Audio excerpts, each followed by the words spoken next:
Pagod ka na? Pagod ka na bang buhatin yung mga pabigat na yan?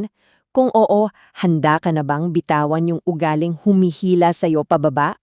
Ang sagot, nasa'yo.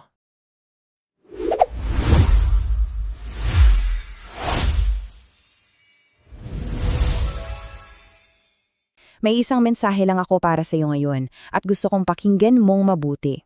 Baka yung bigat na nararamdaman mo, panahon na para bitawan mo.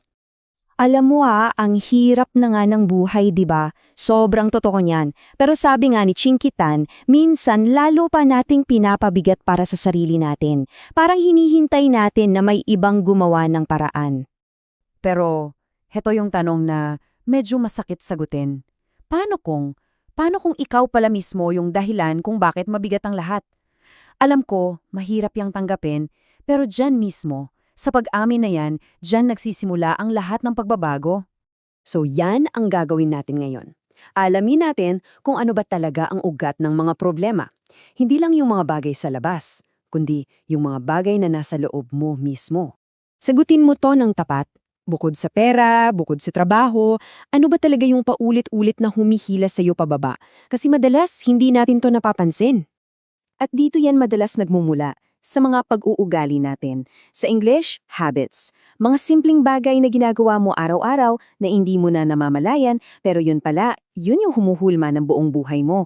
Pwedeng para sa kabutihan o para sa kasamaan. At ayon kay Chinkitan, may 10 pangunahing ugali na kailangan mo nang iwanan kung gusto mo talagang umasenso at gumaan ang buhay mo.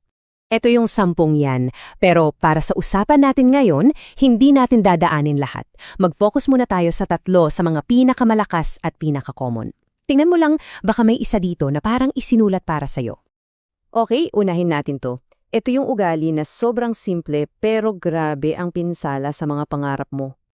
Yan, yung mamaya na habit. Bukas na ako magda-diet, sa 1 linggo na ako mag-iipon, saka na lang pag may oras. Sound familiar? Bawat sakanan na sinasabi mo ay isang oportunidad na sinasayang mo, isang pinto na sinasarado mo para sa future self mo. Okay, eto naman ang pangalawa. At madalas konektado to dun sa una. Tungkol naman to sa pera. Ito yung tinatawag na one-day millionaire. Pagkasweldo, galante. Pagkatapos ng ilang araw, nangungutang na. Kapag mas mabilis pa sa pagpasok ng pera ang paglabas nito, hindi lang wallet mo ang nabubutas, pati na rin ang peace of mind mo. Palagi kang naghahabol. Palagi kang kinakapos. At ito yung pangatlo. Para sa akin, ito ang pinakadelikado sa lahat. Kasi ito yung nagdidikta kung paano mo nakikita ang lahat ng bagay. Kasi naman yung gobyerno. Kasi yung boss ko. Kung hindi lang dahil sa pamilya ko.